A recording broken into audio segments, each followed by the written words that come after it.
కాకినాడ అల్లూరి సీతారామరాజు నాటక కళా పరిషత్ 24వ ఉభయ తెలుగు రాష్ట్రాల నాటకాల పోటీలను నిర్వహిస్తున్నట్లు అల్లూరి సీతారామరాజు నాటక కళా పరిషత్ అధ్యక్షులు కర్రి అచ్యుతరామారెడ్డి, గౌరవ అధ్యక్షులు కర్రి బామిరెడ్డి, ప్రధాన కార్యదర్శి పంపన దయానందబాబు పేర్కొన్నారు. ప్రతి ఏడాది అల్లూరి సీతారామరాజు నాటక కళా పరిషత్ ఆధ్వర్యంలో ఉభయ తెలుగు రాష్ట్రాల నాటక పోటీలు నిర్వహించడం జరుగుతుందని అల్లూరి సీతారామరాజు నాటక కళా పరిషత్ అధ్యక్షులు కర్రి అచ్యుతరామారెడ్డి, గౌరవ అధ్యక్షులు కర్రి బామిరెడ్డి, ప్రధాన కార్యదర్శి పంపన దయానందబాబు పేర్కొన్నారు. ఆదివారం దంటు కళాక్షేత్రంలో జరిగిన విలేకరుల సమావేశంలో వారు మాట్లాడారు. జూలై 11, 12, 13, 14 తేదీల్లో కాకినాడ సూర్య కళామందిరంలో నాటక పోటీల్లో నిర్వహిస్తున్నట్లు తెలిపారు. జూలై 11, 12, 13, 14వ తేదీలలో కాకినాడ సూర్య కళామందిరంలో నాటక పోటీలు నిర్వహిస్తున్నట్లు తెలిపారు. 1985లో స్థాపించబడిన నాటక సేవా సంస్థ నాటక కళలను ప్రోత్సహించే విధంగా చర్యలు తీసుకోవడం జరిగిందన్నారు. గత 23 సంవత్సరాలుగా రాష్ట్ర స్థాయిలో నాటక పోటీలను నిర్వహించి ఉత్తమ నటులు ఉత్తమ దశలుగా తీర్చిదిద్దడం జరిగిందన్నారు. ఎంతో మంది సినీ రంగంలో రాణించడం జరిగిందని తెలిపారు. ఆధునిక సమాజంలో నాటికలకు ఆదరణ తగ్గుతుందని, ఆర్థిక పరిస్థితులు బాగా లేకపోయినప్పటికీ నాటిక కళాకారులు ప్రోత్సహించాలనే ఉద్దేశంతో ఈ పోటీలు నిర్వహిస్తామన్నారు. కళా పరిషత్ ఉపాధ్యక్షులు ఎస్వీబీఎస్ఎన్ మూర్తి, ఎస్వీఆర్ బాపిరాజు, బాలప్రకాష్ తదితరులు పాల్గొన్నారు. జూలై 11, 12, 13, 14వ తేదీన ఈ 4 రోజులు కూడా అల్లూరి సీతారామరాజు నాటక పరిషత్ కార్యక్రమాలు నిర్వహించడానికి కమిటీ సభ్యులందరూ తీర్మానం చేయటం జరిగింది.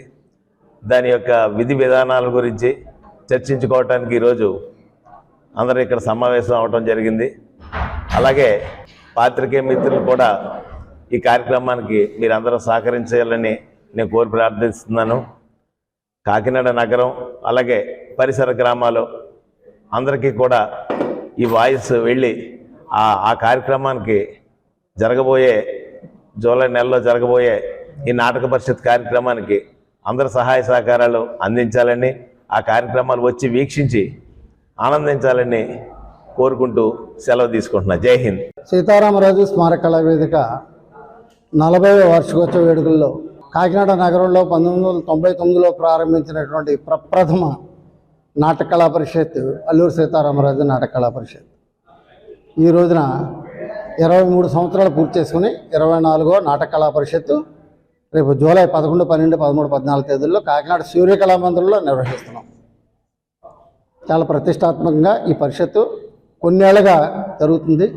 దాని మీదే ఈ రోజున పాలక మండలి సభ్యులందరూ కూర్చుని చర్చించుకున్నాం. ఇంకా ప్రతిష్టాత్మకంగా, ఇంకా అద్భుతంగా చేయాలని, మంచి మంచి కార్యక్రమాలు చూపించాలనే ఉద్దేశంతో. ముఖ్యంగా దీనికి మా గౌరవ అధ్యక్షులు అందరూ చెప్పేది, మాకు ఆర్థికంగా సహకారాలు మేము ఎవరిని అడుగుతలేదు, చాలా తక్కువ. ప్రేక్షకులు కరువు అవుతున్నారు. మన ఓన్లీ ఈ ఇబ్బంది టౌన్స్లోనే జరుగుతుంది తప్ప పల్లెటూరులో పరిషత్తులు జరుగుతున్నాయి. కొన్ని వేల మంది అటెండ్ అవుతున్నారు. ఆ లోపల ఏమిటో మాకు అర్థమవుతలేదు. ఇక్కడ ప్రేక్షకులు కొరత ఉంది. ప్రేక్షకులు వచ్చి నిండుగా వచ్చారనుకోండి, అంతకంటే మాకు ఆర్థిక సహాయం ఏం అవసరం లేదు. మాకు అదే కానుక. అంచేత మాకు అన్ని విధాలుగా కూడా మీడియా మిత్రులు చాలా కాలం నుంచి అన్ని విధాలుగా కూడా వారి యొక్క సహాయ సహకారాలు అందజేస్తున్నారు. ఈ యొక్క మెసేజ్ని అన్ని విధాలుగా కూడా ఫోకస్ చేసి ఆ కార్యక్రమాలు జయప్రదం చేస్తే అంతకంటే మీ సహకారం వెళ్ళలేనిది, అమూల్యమైనది కూడానండి.